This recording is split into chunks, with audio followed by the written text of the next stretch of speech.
तो हेलो बच्चों, जो आज का हमारा जो चैप्टर है वो है आपके तत्वों का वर्गीकरण एवं गुणधर्मों में आवर्त्यता। तत्वों का वर्गीकरण एवं गुणधर्मों में आवर्त्यता, हम इसका जो पहला वाला पार्ट है वो पहले वाली वीडियोज में पढ़ चुके हैं। तो आज हम इसके पार्ट 2 के बारे में डिस्कशन करने वाले हैं।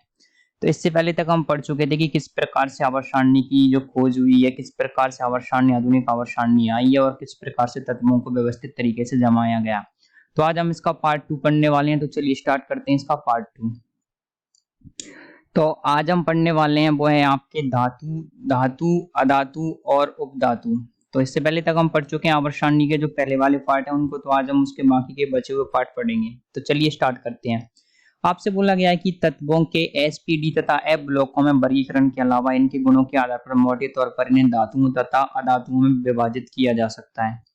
चित्र 3.3 ज्ञात तत्वों में से 78% से अधिक संख्या धातुओं की है जो आवर्त सारणी की बाईं ओर स्थित है। धातुएं कमरे के ताप पर सामान्यतः ठोस होती हैं। मरकरी इसका बाद देखिए। गैलियम और सीजियम के गलनांक भी बहुत कम है, क्रमशः 303 केल्विन और 302 केल्विन है। तो देखिए ये बाद है आपके, देखिए मरकरी, गैलियम और सीजियम। तो आगे बोला गया कि धातुओं के गलनांक एवं क्वथनांक कुछ होते हैं। ये ताप तथा विद्युत के सुचालक होते हैं। ये आघात वर्धे होते हैं, यानी कि हथौड़े से पीटने पर पतली चादर में डाले जा सकने वाले। तथा तन्य होते हैं। तन्यता मतलब जिसके तार खींचे जा सकते हैं होते हैं। दूसरी और अधातुएं आवर्त सारणी के दाईं ओर स्थित है। देखिए इस तरफ आएगा आपके जो बाईं ओर, इस तरफ है धातुएं, और दाईं ओर इस तरफ आएंगे आप तो इस तरफ आ जाएंगे आपके अधातुएं। आवर्त देखिए दूसरी ओर जो आपके धातु है वो आवर्त सारणी के दाईं ओर स्थित है। दीर्घ आवर्त सारणी में किसी भी वर्ग में तत्वों के धात्विक गुणों में ऊपर से नीचे की ओर जाने पर वृद्धि होती है। जब आप आवर्त सारणी में ऊपर से नीचे जाओगे तो जो आपके धात्विक गुण उसमें वृद्धि होती है, और आवर्त में बाईं से दाईं ओर जाने पर धात्विक गुण क्या होते हैं, कम होते हैं। तो आप आवर्त में इस प्रकार से जाएंगे, बाईं से दाईं ओर जाएंगे तो आपके जो धात्विक गुण है उनमें क्या होगी, कमी होगी। धात्विक गुण कम होते जाते हैं। देखिए अधातुएं कक्ष ताप पर ठोस एवं गैस होती हैं। तो अधातुएं होती हैं वो कमरे के ताप पर क्या होती हैं, ठोस एवं गैस होती हैं। इनके गलनांक तथा क्वथनांक क्या होते हैं, कम होते हैं। बोरॉन और कार्बन नब्बाद हैं। देखिए बोरॉन और कार्बन के जो गलनांक क्वथनांक क्या होते हैं, ज्यादा होती हैं। ये ताप तथा विद्युत के अल्पचालक हैं। बहुशय धात्विक ठोस भंगुर होते हैं, मतलब कि इनको आप आसानी से तोड़ सकते हैं हथौड़े से मारने पर। ये आघात और तन्य नहीं होते हैं। तत्वों के धात्विक से अधात्विक गुणों में परिवर्तन असंलग्न यानी कि अब्रप्ट नहीं होता है, बल्कि ये परिवर्तन टेढ़ी मेढ़ी रेखा, जिगजैग के रूप में देखने को मिलता है। चित्र 3.3 में आपको ये दिखाने की कोशिश की गई है। आवर्त सारणी से विकर्ण टेढ़ी मेढ़ी रेखा के सीमावर्ती स्थित जर्मेनियम, सिलिकॉन, आर्सेनिक, एंटीमनी तथा टेलुरियम तत्व आपके क्या कहलाते हैं, टेलुरियम तत्व धातुओं एवं अधातुओं दोनों के अभिलक्षणों को दर्शाती हैं। इन प्रकार के तत्वों को उपधातु यानी कि मेटेलॉइड कहते हैं। तो ऐसे तत्व जो धातु एवं अधातु दोनों के गुण दर्शन को कहा जाता है आपके मेटेलॉइड उपधातु। तो आप देख सकते हैं आपके सामने पीरियोडिक टेबल दी हुई है। तो इसमें आप देखोगे, देखिए boron, silicon, gallium, arsenic, antimony और ये जो आपके बिस्मथ है, ये आपके क्या होते हैं, ये आपके क्या होते हैं, आपके उपधातु होते हैं। इनमें धातु और अधातु दोनों के गुण पाए जाते हैं। इस तरफ के जो वाला पार्ट है ये आता है आपके धातु, इस तरफ आते हैं आपके अधातु, और नीचे आपके लेंथेनॉइड और रेक्टिनॉइड आपके दिए हुए हैं। तो इस प्रकार से आप देख सकते हो। तो आगे आपको बोला गया, देखिए यहाँ पर एक सवाल दे रखा है आपको, एक क्वेश्चन है कि परमाणु क्रमांक और आवर्त सारणी में स्थिति को ध्यान रखते हुए निम्नलिखित तत्वों को उनके बढ़ते हुए धात्विक लक्षण के क्रम में व्यवस्थित कीजिए। आपको दे रखा है सिलिकॉन, बेरिलियम, मैग्नीशियम, सोडियम एवं फास्फोरस। तो इसको किस प्रकार से करेंगे, तो चलिए देखते हैं इसको करने के लिए क्या किया जाएगा। तो सबसे पहले आप देखेंगे, देखिए इसको करने के लिए आपको दे रखा है एक तो सिलिकॉन, एक है आपके सामने बेरिलियम, एक है आपके सामने मैग्नीशियम, एक है आपके सामने सोडियम और एक है आपके सामने फास्फोरस। तो आप सभी लोग जानते हैं कि जो आपकी आवर्त सारणी कुछ इस प्रकार की होती है। तो यहाँ पर सोडियम आपके यहाँ पर आ जाएगा, और आपके जो बेरिलियम होता है वो आपके कुछ इस प्रकार से आता है, यहाँ से स्टार्ट होता है। और जो आपके देखिए मैग्नीशियम और बेरिलियम यहाँ पर आ गए, आपके सोडियम यहाँ पर आ गया, और आपके आप सभी लोग जानते हैं कि जो आपके नाइट्रोजन यहाँ पर आता है, और जो आपके फास्फोरस होता है वो उसके क्या होता है, नीचे रहता है। और जो आपके सिलिकॉन रहता है वो आता है आपके 14वें ग्रुप में। तो कुछ इस प्रकार से रहता है, ये सिलिकॉन रहा, ये आपके नाइट्रोजन रहा, ये आपके बेरिलियम रहा, ये रहा आपके मैग्नीशियम। तो उन्होंने कहा कि इनको बढ़ते हुए धात्विक क्रम में लिखिए। तो आप देखेंगे कि सबसे अधिक जो धात्विक लक्षण होंगे आवर्त सारणी में बाईं से दाईं ओर जाती हैं। तो आपको क्या होता है कि आपके धात्विक लक्षण क्या होते हैं, कम होते जाते हैं। तो सबसे ज्यादा धात्विक लक्षण आएंगे वो आएंगे आपके सोडियम के, क्योंकि सोडियम क्या एकदम बिल्कुल बिल्कुल कोने पर स्थित है। उसके बाद आएंगे आपके उससे ज्यादा आएंगे आपके किसके आ जाएंगे, मैग्नीशियम के, क्योंकि बेरिलियम और मैग्नीशियम में क्या है, नीचे जाने पर क्या होता है, आवर्त सारणी में धात्विक लक्षण बढ़ते हैं। तो उसके बाद आ जाएंगे आपके मैग्नीशियम के, उससे कम हो जाएंगे आपके वो बेरिलियम के, बेरिलियम से कम हो जाएंगे आपके देखिए सिलिकॉन के, और सिलिकॉन सबसे कम हो जाएंगे फास्फोरस के। तो बढ़ते क्रम में लिखना है, इसका मतलब है कि कुछ इस प्रकार का साइन लगेगा। तो ये तो घटता क्रम था, अब आप इसको बढ़ते क्रम में लिखोगे तो उल्टा लिख दीजिए, फास्फोरस, फास्फोरस से ज्यादा सिलिकॉन, सिलिकॉन से ज्यादा बेरिलियम, बेरिलियम से ज्यादा मैग्नीशियम, मैग्नीशियम से ज्यादा सोडियम। ये आ जाएगा आपके धात्विकता का क्रम जो है। तो इस प्रकार से आप देख सकते हैं कि किस प्रकार से आपके धात्विकता का क्रम आ जाएगा। तो आगे हम पढ़ने वाले हैं, देखिए आगे है आपके सामने वो है कि तत्वों के गुणधर्मों में आवर्तता। अब हम पढ़ रहे थे धातु धातु पढ़ लिया, इसके बाद हम पढ़ेंगे तत्वों के गुणधर्मों में आवर्तता। आवर्त सारणी में यदि हम ऊपर से नीचे की तरफ या फिर बाईं से दाईं की ओर जाएं तो भौतिक तो तत्वों के भौतिक तथा रासायनिक गुणों में एक प्रारूप दिखाई देता है। उदाहरण के तौर पर किसी आवर्त में रासायनिक क्रियाशीलता प्रथम वर्ग के धातुओं में बहुत ज्यादा है, मध्य तक पहुंचकर ये कम हो जाती है, और वर्ग 17 के धातुओं पर पहुंचने पर ये बढ़कर बहुत ज्यादा हो जाती है।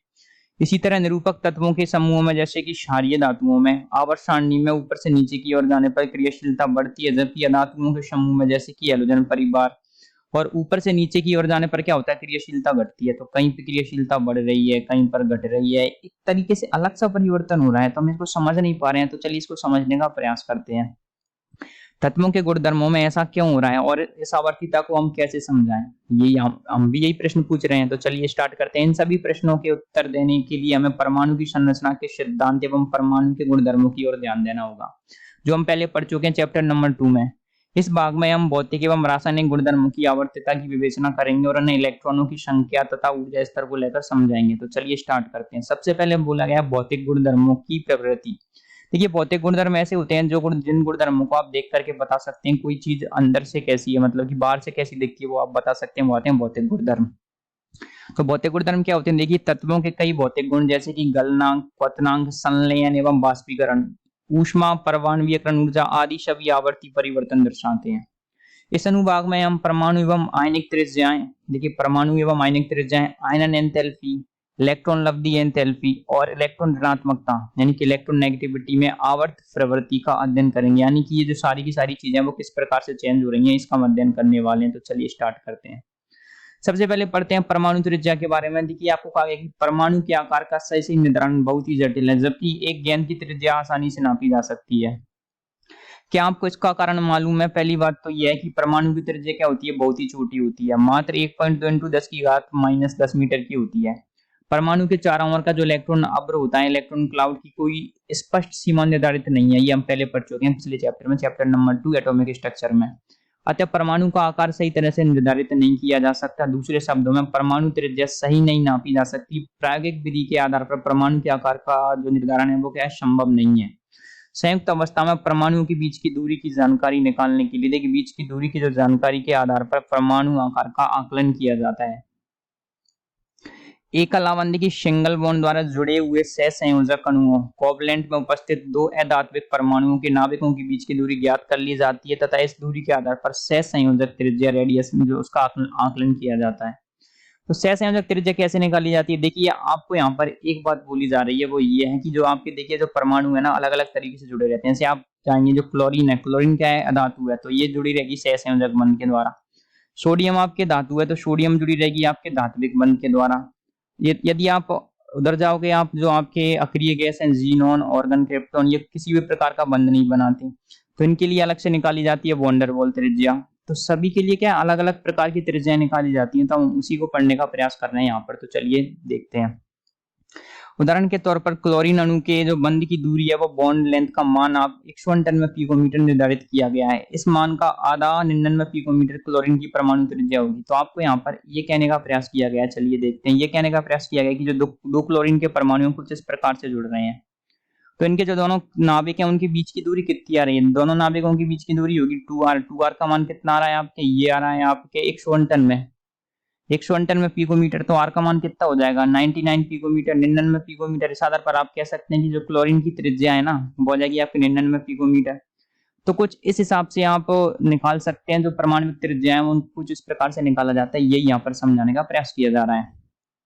आगे बोला है कि धातुओं की धात्विक त्रिज्या मेटलिक त्रिज्या का मान धात्विक क्रिस्टल में स्थित कोरों की अंतरानाविकीय दूरी डिस्टेंस का आधा होता है। अब धातु क्या होता है, धातु के अंदर क्या होता है, धात्विक बंध रहता है। धात्विक बंध के लिए आप पढ़ चुके हैं सॉलिड स्टेट नामक चैप्टर। उसमें किस प्रकार से परमाणु स्थित रहते हैं, जो आपके घनाकार में या फिर सिंपल क्यूबिक, हमने ये वाली संरचनाएं वहां पर पढ़ी थी कि एफसीसी बीसीसी, ये 12th क्लास में आता है, तो आप वहां पर पढ़ेंगे इसको एफसीसी बीसीसी। सिंपल चीजें वहां पर ये है कि आप क्या करोगे, धातु के अंदर जो दो धातु के अणु आपस में जो परमाणु में अणु बना रहे हैं उनके बीच की दूरी निकाल लो, उसका आधा कर दो, वही आपके धात्विक त्रिज्या आ जाएगी। कॉपर धातु में दो संलग्न कॉपर परमाणुओं के बीच की दूरी 256 पिकोमीटर है। कॉपर के लिए धात्विक त्रिज्या का मान 256 पिकोमीटर का आधा अर्थात 128 पिकोमीटर है। सेम बात है, ये जो दूरी रहती है वो रहती है 2r। 2r का मान दे रखा है 256, तो r का मान हो जाएगा 128। इस पुस्तक में सहसंयोजी त्रिज्या तथा धात्विक त्रिज्या के लिए केवल परमाणविक त्रिज्या का प्रयोग किया गया है। तो देखिए, आप चाहे धात्विक त्रिज्या निकालें मतलब या फिर सहसंयोजी त्रिज्या निकालें, आप उसको एक ही नाम से पुकारेंगे और वो नाम होगा आपके वो होगा आपके परमाणवीय त्रिज्या।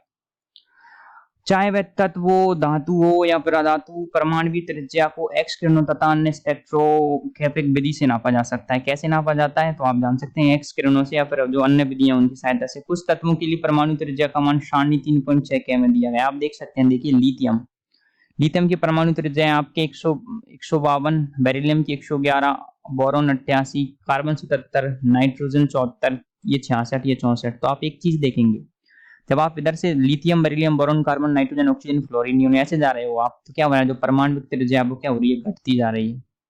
जब आप ऊपर से नीचे जा रहे हो तो देखिए लिथियम से लेके आप सोडियम पर जाओगे, यहाँ पर 152, यहाँ पर 186, तो क्या हो रहा है, परमाणु त्रिज्या क्या हो रही है, बढ़ रही है। नीचे जाने पर, बाएं से दाएं जाने पर घट रही है। ऊपर से नीचे जाओगे तो आप बढ़ेंगे। देखिए 111, 160, 88, 143, आप देख सकते हो। देखिए आगे बोला गया है कि दो प्रकार की, देखिए कुछ तत्वों के लिए परमाणु त्रिज्या का मान 3.6 के में दी गया है। दो प्रकार की प्रवृत्तियां स्पष्ट रूप से देखने को मिलती हैं, जिनकी व्याख्या हम नाभिकीय आवेश तथा ऊर्जा स्तर से कर सकते हैं। किससे, एक तो नाभिकीय आवेश और एक ऊर्जा स्तर से कर सकते हैं। आवर्त में बाईं से दाईं ओर बढ़ने पर परमाणु आकार घटता है, जैसा कि द्वितीय आवर्त के तत्वों के परमाणु आकार से स्पष्ट है। हम ये देख चुके हैं। देखिए यहाँ पर आप इस जो डाटा दिया हो उसको देखेंगे तो आप पाएंगे कि आवर्त में बाएं से दाएं जाएंगे तो क्या हो जाएगा, परमाणु आकार घट रहा है क्योंकि उनकी त्रिज्या घट रही है। 3.6 का अवलोकन करें। इसी प्रवृत्ति का कारण यह है कि आवर्त में बाईं से दाईं ओर बढ़ने पर इलेक्ट्रॉन एक ही संयोजी कोष में स्थित है, परंतु उनके नाभिकीय आवेश में हुई वृद्धि के फलस्वरूप बाह्य इलेक्ट्रॉनों का आकर्षण नाभिक की ओर बढ़ता जाता है। क्या होता है, देखिए कि आप जो आपके कोष क्या है, एक ही है, उसमें क्या हो रहा है, इलेक्ट्रॉन बढ़ते जा रहे हैं, बढ़ते जा रहे हैं। इलेक्ट्रॉन बढ़ेंगे, देखिए इलेक्ट्रॉन बढ़ते जा रहे हैं और क्या हो रहा है, उससे नाभिक भी बढ़ते जा रहे हैं। नाभिक के अंदर जो प्रोटॉन है वो बढ़ते जा रहे हैं, तो उन इलेक्ट्रॉनों के ऊपर जो प्रोटॉन का आकर्षण बल क्या हो जाएगा, वो बढ़ता जाएगा। तो जो आकर्षण बल क्या करेगा, उन इलेक्ट्रॉनों को खींच लेगा और खींच करके क्या करेगा, परमाणु की त्रिज्या उसको क्या कर देगा, छोटा कर देगा, जिसके कारण परमाणु त्रिज्या घट जाती है। आवर्त सारणी के वर्गों में परमाणु क्रमांक के साथ साथ परमाणु त्रिज्या में भी नियमित रूप से वृद्धि होती है। वर्ग की वो बात कर रहा है, ये वर्ग मतलब ऊपर से नीचे जाएंगे आप, तो देखिए लिथियम, लिथियम से बड़ी त्रिज्या है आपके सोडियम की। जैसा कि क्षारीय धातुओं तथा हैलोजन तत्वों के लिए 3.6 के में दर्शाया गया है। आप 3.6 के में चलते हैं। आप देखिए lithium, sodium, potassium, rubidium, caesium, आप जा रहे हैं ऊपर से नीचे। तो देखिए आप जो त्रिज्या के मान उनमें नोटिस करेंगे, देखिए 152, 186, 231, 244, 262, जो ये क्या है, जो मान है वो क्या आ रहे हैं, ऊपर से नीचे जाने पर क्या हो रहे हैं, बढ़ते जा रहे हैं। इधर देखेंगे आप फ्लोरीन, क्लोरीन, ब्रोमीन, आयोडीन, एस्टेटिन, 64, 99, 114, 133, 140। जब आप ऊपर से नीचे जा रहे हैं तो यहाँ पर भी आपके परमाणु त्रिज्या का मान बढ़ता जा रहा है। अब इसका रीजन देखते हैं।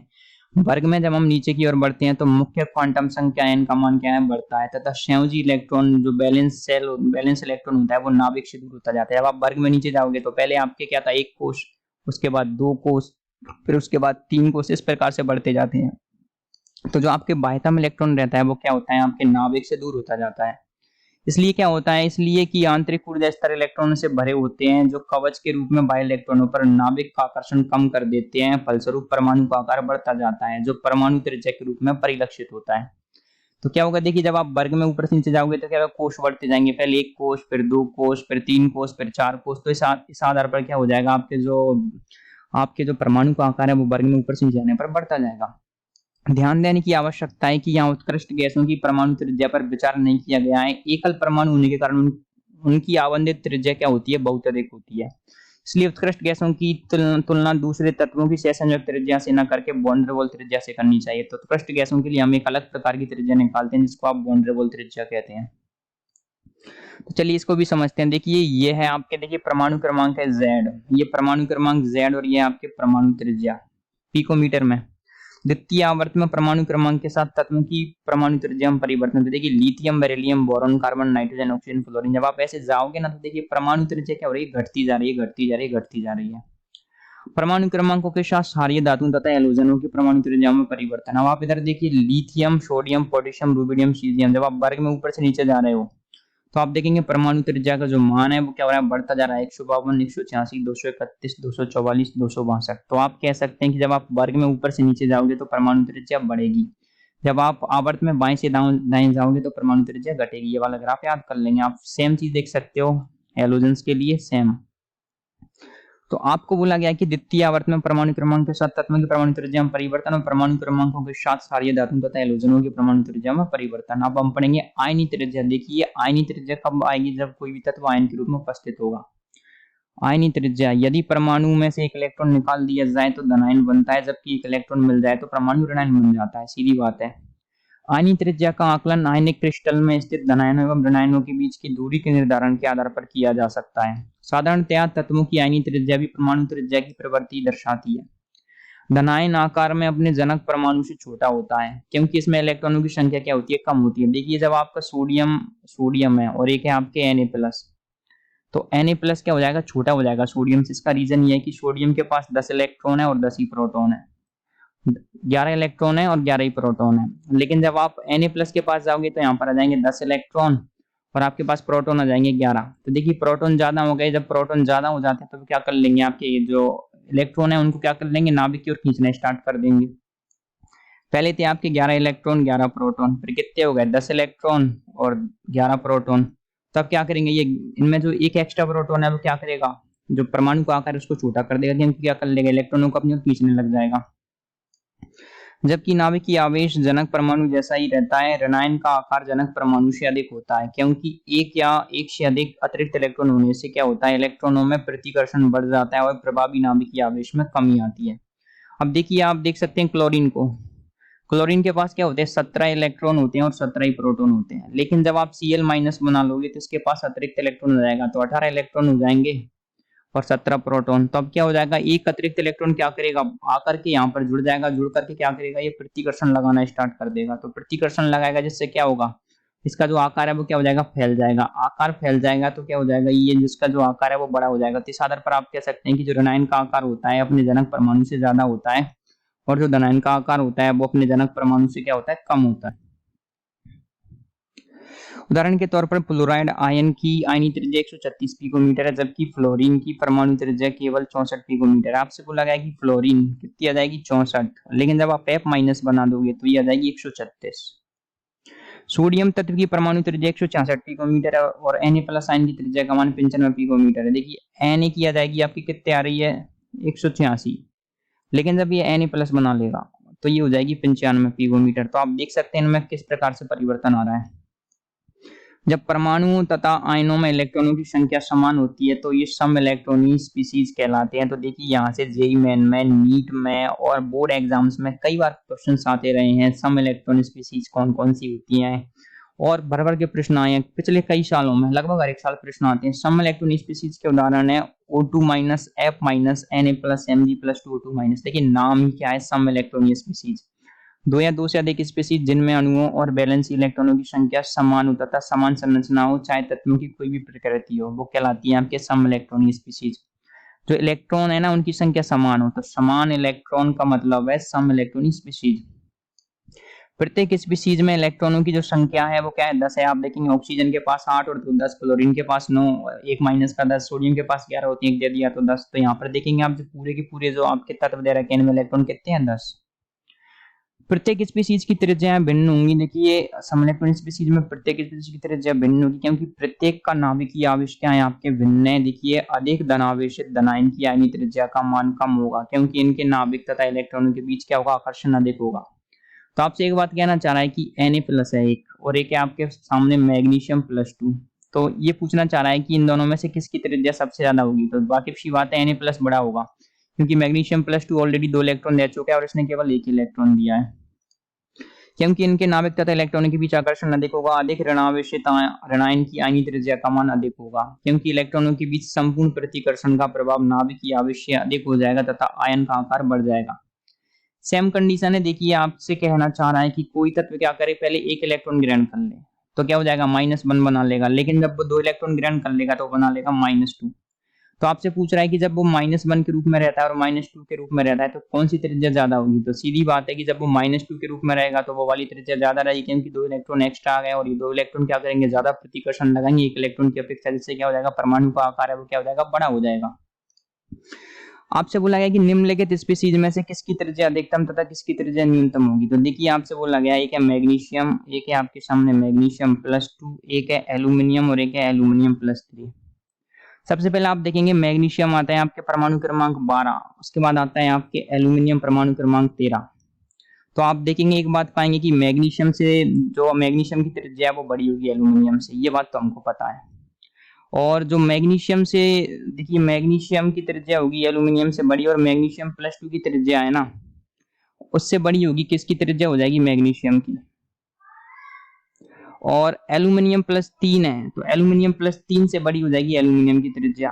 तो आप यहां पर कह सकते हैं सबसे बड़ी त्रिज्या आएगी आपके मैग्नीशियम की, सबसे बड़ी त्रिज्या जाएगी मैग्नीशियम की, मैग्नीशियम के बाद आ जाए सबसे बड़ी त्रिज्या जाएगी आपके मैग्नीशियम की, मैग्नीशियम के बाद आ जाएगी आपके मैग्नीशियम +2 की, फिर आ जाएगी आपको बोला गया कि आवर्त में बाईं से दाईं ओर बढ़ने पर परमाणु त्रिज्या का मान घटता है, धनायन का आकार उसके जनक परमाणु की तुलना में छोटा होता है, समइलेक्ट्रॉनीय स्पीशीज में अधिक नाभिकीय आवेश वाली स्पीशीज की त्रिज्या छोटी होती है। अत्यधिकतम आकार वाली स्पीशीज मैग्नीशियम होगी तथा न्यूनतम आकार वाली स्पीशीज आ जाएगी आपके एल्यूमिनियम +3। मैग्नीशियम +2, उसके बाद आ जाएगी एल्यूमिनियम, फिर आ जाएगी एल्यूमिनियम +3। क्योंकि एल्यूमिनियम के पास क्या देखिए 3 इलेक्ट्रॉन इसने क्या कर लिया, अपने दे दिए, तो क्या हो जाएगा, इस पर अधिक मात्रा में आकर्षण लगेगा। तो सबसे बड़ी त्रिज्या मैग्नीशियम, उससे सबसे छोटी आ जाएगी एल्यूमिनियम +3। तो आशा करता हूं आपको ये वाला प्रश्न समझ आया होगा। आगे बोला गया है आयनन एंथैल्पी, तत्वों द्वारा इलेक्ट्रॉन त्यागने की मात्रात्मक प्रकृति को आयनन एंथैल्पी कहते हैं। आयनन क्या होता है, देखिए मेरे पास सोडियम है, सोडियम के पास इलेक्ट्रॉन है 11, तो 11 इलेक्ट्रॉन है, मैंने क्या किया, इसके जो 11 इलेक्ट्रॉन है कुछ इस प्रकार से इसमें जुड़े हुए हैं, तो क्या करेंगे यहाँ से लास्ट वाला जो इसका जो कोष है उससे मैं 1 इलेक्ट्रॉन निकालना चाहूंगा, तो ये क्या बना लेगा, Na+ बना लेगा। पहले क्या था, ये Na 11 इलेक्ट्रॉन, अब इसके पास कितने रह गए, 10 इलेक्ट्रॉन। तो यहाँ से इलेक्ट्रॉन निकालने के लिए मुझे क्या है, देखिए जो सोडियम का जो इलेक्ट्रॉन है वो नाभिक में प्रोटॉनों के साथ बना हुआ है, तो इसको निकालने के लिए मुझे कुछ ऊर्जा देनी रहती है, और उसी ऊर्जा को कहा जाता है आपके आयनन एंथैल्पी। तत्वों द्वारा इलेक्ट्रॉन त्यागने की मात्रात्मक प्रकृति क्या कहलाती है, आयनन एंथैल्पी कही जाती है। तटस्थ अवस्था यानी कि ग्राउंड स्टेट में विलगित गैसीय परमाणु से बाह्यतम इलेक्ट्रॉन को बाहर निकालने में जो ऊर्जा लगती है उसे तत्व की आयनन एंथैल्पी कहते हैं। दूसरे शब्दों में देखिए तत्व X की प्रथम आयनन एंथैल्पी का मान रासायनिक प्रक्रम 3.1 में एंथैल्पी परिवर्तन ΔH के बराबर होगा। देखिए विलगित गैसीय परमाणु का मतलब ये रहता है, ये इंपॉर्टेंट है। विलगित का मतलब है कि तत्व के आसपास कोई भी और कंपाउंड नहीं होगा। नहीं तो देखिए ये मेरे पास सोडियम का नाभिक है, मान लीजिए इसके पास क्या जाएगा, एक और सोडियम का नाभिक आ जाएगा, तो फिर क्या करेंगे, ये प्रतिकर्षण या कुछ ऐसा लग जाएगा, तो इसलिए इसको विलगित रखा जाता है। विलगित रखा जाता है का मतलब है कि उसके आसपास और कोई नहीं है। तो आप यहाँ पर देख सकते हैं कि ये कोई तत्व है, मान लीजिए ये सोडियम है तो Na है, मैं क्या करूंगा, इसमें से 1 इलेक्ट्रॉन निकाल लूंगा, तो उसके बाद ये क्या बन जाएगा, Na+। और यहाँ पर इस अभिक्रिया के लिए जो एंथैल्पी परिवर्तन आएगा वही हो जाएगा आपकी आयनन एंथैल्पी। आयनन एंथैल्पी को सामान्यतः किलोजूल प्रति, देखिए किलोजूल प्रति मोल इकाई में व्यक्त किया जा सकता है। सर्वाधिक शिथिलता से बंधे इलेक्ट्रॉन को पृथक करने के लिए दी गई ऊर्जा को द्वितीय आयनन एंथैल्पी कहते हैं। इस एंथैल्पी का मान रासायनिक प्रक्रम 3.2 के संपन्न होने में प्रयुक्त ऊर्जा के बराबर होता है। मान लीजिए कि द्वितीय आयनन एंथैल्पी क्या होगी, चलिए समझते हैं। मैंने क्या किया, सोडियम से क्या किया, 1 इलेक्ट्रॉन निकाल लिया, तो Na+ बन गया। तो यहाँ पर जो आपको एंथैल्पी देनी पड़ेगी वो आ जाएगी आपके प्रथम आयनन एंथैल्पी। लेकिन अब मैं क्या करना चाह रहा हूँ कि Na+ में से भी एक इलेक्ट्रॉन निकाल लेना चाह रहा हूँ, Na+ में से भी निकाल लिया, तो यहाँ पर ये बन जाएगा Na+2। तो इस प्रक्रिया के लिए जो ऊर्जा आपको देनी रहेगी वो आ जाएगी आपकी द्वितीय आयनन एंथैल्पी X+ में से मैंने एक और इलेक्ट्रॉन निकाल दिया, तो ये आ जाएगी आपकी द्वितीय आयनन एंथैल्पी। परमाणु से इलेक्ट्रॉन को पृथक करने में हमेशा ऊर्जा की आवश्यकता होती है। ये बात सही है, क्योंकि क्या हो जाएगा, देखिए इलेक्ट्रॉन क्या होता है नेगेटिव, प्रोटॉन होता है धनात्मक, दोनों के बीच में क्या रहता है आकर्षण बल। अब आप इसको तोड़ना चाहोगे तो प्रोटॉन कहता है कि मुझे तो आप उतनी ऊर्जा दे दो, तोड़ने के लिए कुछ ना कुछ तो आपको इसको ऊर्जा देनी रहेगी, ऊर्जा दे दोगे तो ये टूट जाता है। देखिए परमाणु से इलेक्ट्रॉन को पृथक करने में हमेशा ऊर्जा की आवश्यकता होती है, अतः आयनन एंथैल्पी हमेशा धनात्मक होती है। तत्व के द्वितीय आयनन एंथैल्पी का मान उसके प्रथम आयनन एंथैल्पी से अधिक होता है, क्योंकि उदासीन परमाणु की तुलना में धनावेशित आयन से इलेक्ट्रॉन को पृथक करना अधिक कठिन होता है। इसी प्रकार तृतीय आयनन एंथैल्पी का मान द्वितीय आयनन एंथैल्पी के मान से अधिक होगा। आयनन एंथैल्पी पद को यदि विनिर्दिष्ट स्पेसिफाइड नहीं किया गया हो तो उसे प्रथम आयनन एंथैल्पी समझना चाहिए। आपसे एक बात कहना चाह रहा है, देखिए मेरे पास क्या था, सोडियम था, सोडियम से मैं इलेक्ट्रॉन निकाल लूंगा, ठीक है निकाल दिया, उसके बाद मैं क्या करूंगा Na+ बन गया मेरे पास। अब मैं Na+ से इलेक्ट्रॉन निकालूंगा तो एक बात बताइए, Na तो ऑलरेडी प्लस है इसके पास और इलेक्ट्रॉन के पास क्या है नेगेटिव, तो प्लस और माइनस के बीच में क्या आ जाएगा आकर्षण आ जाएगा। तो Na में से इलेक्ट्रॉन निकालना आसान होगा या फिर Na+ में से, तो Na तो उदासीन है से तो निकाल लूंगा, लेकिन Na+ ऑलरेडी इलेक्ट्रॉन को आकर्षित कर रहा है तो इससे निकालना और भी ज्यादा कठिन हो गया। मान लीजिए मैंने Na+2 बना दिया द्वितीय आयनन एंथैल्पी में, तो अब क्या हो जाएगा, देखिए इसके पास है +2 आवेश और एक इलेक्ट्रॉन में से निकालना चाहूंगा तो इलेक्ट्रॉन को ही आकर्षित और ज्यादा करेगा, तो इससे निकालना और भी कठिन हो जाएगा। मान लीजिए मेरे पास Na+3 बन गया, जनरली ये बनता नहीं है। अब मैं इससे इलेक्ट्रॉन निकालना चाहूँ तो देखिए +3 और तेजी से आकर्षित करेगा। तो यहाँ पर एक बात कहना चाह रहे हैं कि जो आपके प्रथम आयनन एंथैल्पी है उससे ज्यादा दूसरी आयनन एंथैल्पी होगी, उससे ज्यादा तीसरी होगी, यही चलता रहेगा। और जब कुछ ना कहा जाए कि आयनन एंथैल्पी के बारे में कुछ भी ना कहा जाए तो वो उसको माना जाएगा आपके प्रथम आयनन एंथैल्पी, उसको समझना चाहिए। आगे बोला गया आपको कि परमाणु क्रमांक 60 तक वाले तत्वों की प्रथम आयनन एंथैल्पी का वक्र चित्र 3.5 में दर्शाया गया है। ग्राफ में आवर्त्यता असाधारण है। इस चित्र से स्पष्ट है कि वक्र के उच्चिष्ट पर उत्कृष्ट गैसें हैं जो पूर्ण इलेक्ट्रॉन को सेल रखती हैं। तो सबसे पहले आप इसको देख लेते हैं, देखिए चित्र 3.5। तो ये रहा आपके चित्र 3.5। तो आप इसको देखेंगे, इसमें आयनन एंथैल्पी को दर्शाया गया है, देखिए। तो ये है आपके, यहाँ पर क्या है आपके आयनन एंथैल्पी किलोजूल प्रति मोल में, किलोजूल प्रति मोल में यहाँ पर है आपके परमाणु क्रमांक। आप देखेंगे hydrogen, helium, lithium, beryllium, boron, carbon, nitrogen, oxygen, fluorine और नियोन। तो यहाँ पर देखेंगे neon, helium, neon, organ, krypton, xenon और रेडॉन। तो आप देखेंगे इनकी जो आयनन एंथैल्पी है वो क्या है, सबसे ज्यादा है। उत्कृष्ट गैसों की आयनन एंथैल्पी सबसे ज्यादा क्या है, तो आप एक बात समझ सकते हैं कि जो उत्कृष्ट गैस है उनका जो अष्टक रहता है, अष्टक क्या रहता है, पूर्ण रहता है। उत्कृष्ट गैसों का जो आपके अष्टक है वो क्या रहता है, पूर्ण रहता है। अब अष्टक पूर्ण रहेगा तो क्या करेंगे, वो इलेक्ट्रॉन को प्रबलता से जकड़े हुए हैं। इलेक्ट्रॉन को प्रबलता से जकड़े हुए हैं तो वो इलेक्ट्रॉनों को क्यों छोड़ेंगे, तो वो इलेक्ट्रॉनों को आसानी से नहीं त्यागती, इसलिए हमको बहुत ज्यादा ऊर्जा देनी रहती है, बहुत ही ज्यादा ऊर्जा देनी रहेगी, तब जा करके वो इलेक्ट्रॉन को त्यागेगी। इसलिए इनकी जो आयनन एंथैल्पी है वो सबसे ज्यादा होती है उत्कृष्ट गैसों की, आप देख सकते हैं। और आगे आपसे देखिए आगे क्या बोला गया है कि जो इलेक्ट्रॉन कोष, देखिए उत्कृष्ट गैस हैं जो पूर्ण इलेक्ट्रॉन कोष रखती हैं, क्लोज्ड इलेक्ट्रॉन शेल रखती हैं तथा इनके इलेक्ट्रॉनिक विन्यास बहुत ही स्थायी है। क्योंकि इनके इलेक्ट्रॉनिक विन्यास स्थायी है, उनका अष्टक पूर्ण है। दूसरी और वक्र के निम्नलिखित पर क्षारीय धातुएं स्थित हैं तथा इन धातुओं की आयनन एंथैल्पी का मान कम होता है। देखिए क्षारीय धातु आप देखिए, ये सोडियम है आपके सामने, मैग्नीशियम है, क्षारीय धातु। देखिए जो क्षारीय धातु है देखिए जो होती है lithium, sodium, potassium, rubidium, caesium, इनका जो इलेक्ट्रॉनिक विन्यास है, जब आप जाएंगे सोडियम के पास कितने इलेक्ट्रॉन है, 11 इलेक्ट्रॉन। अगर ये एक इलेक्ट्रॉन त्याग देगा तो ये क्या कर लेगा, ये बना लेगा आपके नियोन का इलेक्ट्रॉनिक विन्यास। नियोन का इलेक्ट्रॉनिक विन्यास तो ये क्या चाहता है कि एक इलेक्ट्रॉन में बड़ी आसानी से त्याग दूं, एक इलेक्ट्रॉन ये खुद ही त्यागना चाह रहा है और हम कह रहे हैं कि आजा हम तुझे ऊर्जा दे रहे हैं और ऊर्जा देने के बाद तुझे इलेक्ट्रॉन त्यागना होगा। तो इलेक्ट्रॉन त्यागने के लिए ऑलरेडी त्यागने के लिए बैठा है और उसको ऊर्जा दोगे तो बहुत ही कम ऊर्जा दे दोगे ना आप, तो अभी वो क्या कर देगा, इलेक्ट्रॉन त्याग देगा। इसलिए इसकी जो आयनन एंथैल्पी रहती है वो सबसे कम रहती है क्षारीय धातुओं की। तो आप देख सकते हैं लिथियम ये रहा आपके, ये आपके सोडियम, ये आपके पोटेशियम, ये आपके रूबिडियम और ये रहा आपके सीजियम। तो इस आधार पर आप देख सकते हैं कि लिथियम, सोडियम, पोटेशियम, रूबिडियम और सीजियम जो आपके क्षारीय धातु हैं उनकी जो आयनन एंथैल्पी है वो क्या है आपके सबसे कम है। सबसे ज्यादा किया जाएगी आपके क्षारीय, सबसे ज्यादा जाएगी आपके उत्कृष्ट गैसों की, सबसे कम आ जाएगी क्षारीय धातुओं की। आगे देखते हैं कि यही कारण है कि क्षारीय धातुएं अतिक्रियाशील होती हैं। इसके अतिरिक्त हम देखेंगे कि आवर्त में बाईं से दाईं ओर बढ़ने पर तत्वों की प्रथम आयनन एंथैल्पी के मानों में सामान्यतः वृद्धि होती है। तथा जब हम वर्ग में नीचे की ओर बढ़ते हैं तब उनके मानों में कमी आती है। देखिए जब आप ऐसे जाएंगे ऐसे करके तो मेरे पास है hydrogen, helium, lithium, beryllium, boron, carbon, nitrogen, oxygen, fluorine और नियोन। देखिए इनका जो कोष है, हाइड्रोजन को छोड़ दीजिए, इनका जो कोष है वो क्या है, द्वितीय कोष है। द्वितीय कोष है और क्या इनके अंदर जो क्या है इलेक्ट्रॉनों की संख्या बढ़ती जा रही है, उसके साथ साथ प्रोटॉनों की संख्या भी बढ़ती जा रही है। तो इनमें क्या है, इनका जो आकार है क्या हो रहा है, घटता जा रहा है। आकार घटेगा तो इसका मतलब है कि जो इलेक्ट्रॉन है वो नाभिक के पास में आता जा रहा है। आकार क्या हो रहा है, आपके घट रहा है। तो इलेक्ट्रॉन क्या हो रहा है, नाभिक के पास आ रहा है। तो नाभिक के पास आ जाएगा तो क्या हो जाएगा, आपके जो इलेक्ट्रॉन पर जो आकर्षण है, आकर्षण क्या हो जाएगा, बढ़ जाएगा। जब आपके इलेक्ट्रॉन पर आकर्षण बढ़ेगा तो इलेक्ट्रॉन को जो निकालना आसान होगा या कठिन होगा। तो देखिए इलेक्ट्रॉन पर जब प्रोटॉन का नाभिक का आकर्षण बढ़ जाता है तो उसको निकालना क्या हो जाएगा, कठिन हो जाएगा। जब कठिन हो जाएगा तो उसको ऊर्जा क्या करेगी, आपको जो ऊर्जा है आपको क्या करना पड़ेगा, ज्यादा देना रहेगा। जब आप ऊर्जा ज्यादा दोगे तो क्या हो जाएगा, जो आयनन एंथैल्पी है इसको आप डेल्टा आई एच से लिखते हो, वो क्या हो जाएगी, डेल्टा आई एच का मान भी क्या हो जाएगा, बढ़ जाएगा। जब आप देखिए आवर्त में बाएं से दाईं ओर जाओगे तो ये होगा। सेम बात करते हैं आप किसकी बात करते हैं, आप समूह की, या फिर आप बोलते हैं जिसको ग्रुप। इसमें क्या होता है, देखिए आप देखेंगे यहाँ पर लिथियम है, सोडियम है, पोटेशियम है, रुबिडियम है, सीजियम है। जब आप ग्रुप में ऊपर से नीचे की ओर जाओगे तो क्या हो जाएगा, आकार क्या हो जाएगा, आकार क्या हो जाएगा, बढ़ रहा है। आकार बढ़ रहा है तो जो नाभिक और इलेक्ट्रॉन के बीच की जो दूरी है वो क्या हो रही है, बढ़ रही है।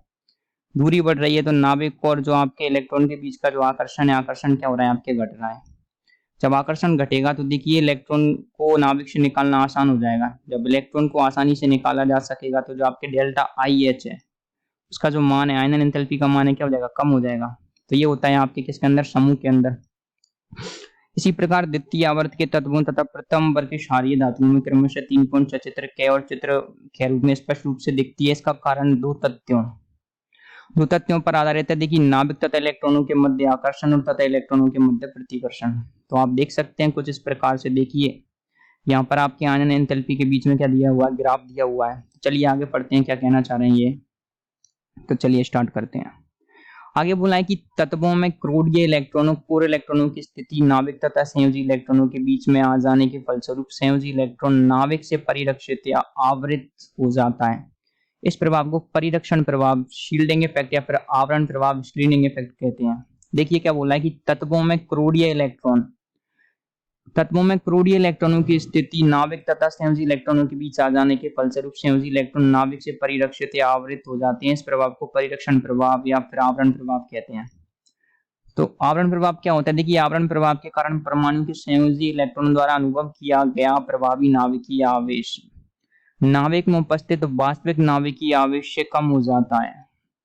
तो यहाँ पर क्या कहना चाह रहा है, चलिए देखते हैं।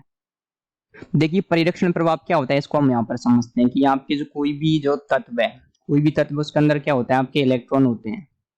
तो कुछ इस प्रकार से जमे रहते हैं यहाँ पर, नाभिक के बाद एक और कोष के बाद दूसरा कोष, दूसरे कोष के बाद तीसरा कोष, फिर चौथा कोष। कुछ इस प्रकार से कोष जमे रहते हैं। तो यहाँ पर जो इलेक्ट्रॉन है ना, सबसे बाहर वाले जिसको आप कहते हैं संयोजकता कोष के इलेक्ट्रॉन, बैलेंस सेल। संयोजकता कोष के जो इलेक्ट्रॉन होते हैं क्या होता है, इनको जो अंदर वाले इलेक्ट्रॉन रहेंगे, आपके अंदर के कोष के इलेक्ट्रॉन है, देखिए ये पहला कोष, ये दूसरा कोष, ये तीसरा। तो क्या करेंगे, ये सारे इलेक्ट्रॉन क्या करेंगे, इस पर प्रतिकर्षण लगाएंगे, इसको क्या करेंगे, बाहर भगाने की कोशिश करेंगे। और नाभिक का जो आकर्षण बल है वो क्या करेगा, इसको अंदर खींचने की कोशिश करेगा। तो एक तो क्या कर रहा है, इसके ऊपर नाभिक का आकर्षण बल लग रहा है, और एक क्या कर रहा है, जो इलेक्ट्रॉन है वो क्या कर रहे हैं, इसको प्रतिकर्षित कर रहे हैं। तो एक प्रतिकर्षण बल लग रहा है। तो यहाँ पर यही कहना चाह रहा है कि जो प्रतिकर्षण बल होता है ना, जो अंदर वाले इलेक्ट्रॉनों की वजह से जो प्रतिकर्षण बल होता है उसको ही कहा जाता है आपके परिरक्षण प्रभाव। तो वाजिब सी बात है कि जब आपके नाभिक का जो आकर्षण बल है वो क्या करेगा, थोड़ा सा कम हो जाएगा इस परिरक्षण प्रभाव की वजह से, क्योंकि क्या है, आकर्षण और प्रतिकर्षण विपरीत प्रक्रिया है। तो यहाँ पर यही कहना चाह रहे हैं ये लोग। देखिए क्या कहना चाह रहे हैं, चलिए इसको समझते हैं कि ये क्या कहना चाह रहे हैं कि नाभिक में उपस्थित आवेश नाभिक में उपस्थित वास्तविक नाभिकीय आवेश से कम हो जाता है। क्यों कम हो गया, हम समझ चुके हैं। आगे क्या कहना चाह रहे हैं, चलिए देखते हैं। आगे कहा जा रहा है कि उदाहरण के तौर पर लिथियम का बाह्यतम 2s इलेक्ट्रॉन संयोजी इलेक्ट्रॉन उसके आंतरिक बनने क्रोड इलेक्ट्रॉनों द्वारा आवरण प्रभाव का अनुभव करता है। फलस्वरूप लिथियम का संयोजी इलेक्ट्रॉन वास्तविक +3 धनावेश से कम प्रभाव का धनावेश अनुभव करेगा। तो आपको कहना चाह रहा है कि लिथियम के पास में क्या है, 1s और 2s दो क्रोड है। कुछ इस प्रकार से मान लीजिए कि लिथियम के पास एक ये है और एक ये है, 1s और 2s। तो 2s में जो इलेक्ट्रॉन रहेगा ना यहाँ पर, वो क्या करेगा, 1s वाले से क्या करेगा, आपके परिरक्षण प्रभाव महसूस करेगा, यानी कि प्रतिकर्षण महसूस करेगा।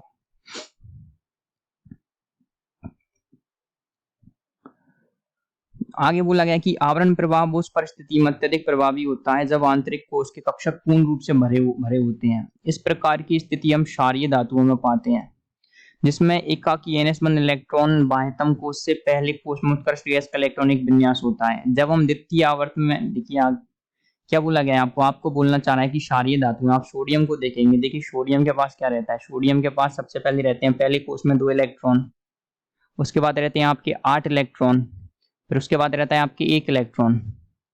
तो ये कहना चाह रहा है कि 2 और 8 10 इलेक्ट्रॉन, 10 इलेक्ट्रॉन ये किसका विन्यास रहता है, ये रहता है आपके नियॉन का। और जब आपके ऑलरेडी आपका जो पहला वाला कोश पूरा भरा हुआ है ना, तो ये जो परिरक्षण प्रभाव है वो बहुत ज्यादा हो जाता है। तो जो आपके सोडियम के अंदर जो परिरक्षण प्रभाव है ना बहुत ज्यादा हो जाएगा, यहाँ पर यही कहने का प्रयास किया गया है। तो यहाँ पर आपके किसका एग्जाम्पल दिया गया था, सोडियम का। जब हम द्वितीय आवर्त में लिथियम से लेकर फ्लोरीन की ओर बढ़ते हैं, तब क्रमशः इलेक्ट्रॉन एक ही मुख्य क्वांटम ऊर्जा स्तर के कक्षकों में बढ़ते हैं तथा नाभिक पर आंतरिक क्रूड इलेक्ट्रॉनों द्वारा डाले गए आवरण प्रभाव में इतनी वृद्धि नहीं होती है कि नाभिक तथा इलेक्ट्रॉनों के बीच के जो बढ़ते हुए आकर्षण को पूरित कर सके, बढ़ते हुए आकर्षण को क्या करें, आपके पूरित कर सके। ऐसी परिस्थिति में बढ़ते हुए नाभिकीय आवेश द्वारा बाह्यतम इलेक्ट्रॉनों पर डाला गया आकर्षण प्रभाव क्या होता है, आवरण प्रभाव की तुलना में अधिक हो जाता है। फलस्वरूप बाह्यतम इलेक्ट्रॉन अधिक दृढ़ता से बंध जाते हैं, आगे बढ़ने पर तत्व जाती है। सेम चीज हमने यहाँ पर समझी थी। देखिए जब आप आवर्त में बाएं से दाएं जाएंगे इस तरफ, तो परिरक्षण प्रभाव क्या उतना नहीं होता, परिरक्षण प्रभाव कम रहता है। जब परिरक्षण प्रभाव क्या हो जाएगा, कम रह जाएगा, तो आकार क्या होता है, छोटा होता जाता है। आकार छोटा होगा तो जो नाभिक के पास में इलेक्ट्रॉन आ जाएंगे, जिससे क्या हो जाएगा, उनके ऊपर आकर्षण बढ़ जाएगा। आकर्षण बढ़ेगा तो क्या हो जाएगा, उनको निकालना कठिन हो जाएगा। निकालना कठिन हो जाएगा तो उनको अधिक ऊर्जा देनी रहेगी। अधिक ऊर्जा दोगे आप तो क्या हो जाएगा, उनकी आनन एंथैल्पी क्या हो जाएगी, बढ़ जाएगी। यही यहाँ पर कहना चाह रहा है आपके। देखिए वर्ग में नीचे की ओर बढ़ने पर बाह्यतम इलेक्ट्रॉन नाभिक से अधिक दूरी पर रहते हैं तथा आंतरिक इलेक्ट्रॉनों के कारण नाभिक पर आवरण प्रभाव अधिक होता है। ऐसी दशा में वर्ग में नीचे की ओर बढ़ने पर नाभिकीय आवेश की तुलना में आवरण प्रभाव अधिक महत्वपूर्ण हो जाता है। इस कारण बाह्यतम इलेक्ट्रॉनों को निकालने के लिए कम ऊर्जा की आवश्यकता होती है तथा वर्ग में नीचे की ओर बढ़ने पर तत्वों के आनन एंथैल्पी का मान घटता जाता है। आप देख सकते हैं सेम चीजें हमने यहाँ पर डिस्कस की थी। जब आप वर्ग में नीचे जाओगे तो क्या हो जाएगा, आकार क्या हो रहा है, बढ़ता जा रहा है। आकार कुछ इस प्रकार से बढ़ता जा रहा है। जब आपके आकार बढ़ता जा रहा है तो क्या हो जाएगा, आपके जो इलेक्ट्रॉन है उस पर क्या हो रहा है, नाभिक का आकर्षण कम होता जा रहा है। और साथ में एक और चीज यहाँ पर आ जाएगी, वो है आपके परिरक्षण प्रभाव। जितने ज्यादा इलेक्ट्रॉन अंदर होते जाएंगे उसको परिरक्षण प्रभाव बढ़ता जाएगा। तो वे क्या करेंगे, इलेक्ट्रॉन को ऑलरेडी प्रतिकर्षित करेंगे तो उसको निकालना क्या हो जाएगा, और ज्यादा आसान हो जाएगा। जब आप आसान हो जाएगा तो जो आपके आनन एंथैल्पी उसका मान क्या हो जाएगा, कम हो जाएगा। तो ये यहाँ पर समझाया गया है। चित्र 3.6 से स्पष्ट है कि बोरॉन के प्रथम आयनन एंथैल्पी का मान बेरिलियम के प्रथम आयनन एंथैल्पी के मान से कम, जबकि बोरॉन का नाभिकीय आवेश अधिक है। चित्र 3.6 के इसको आप देखते हैं। चलिए ये रहा आपके बोरॉन।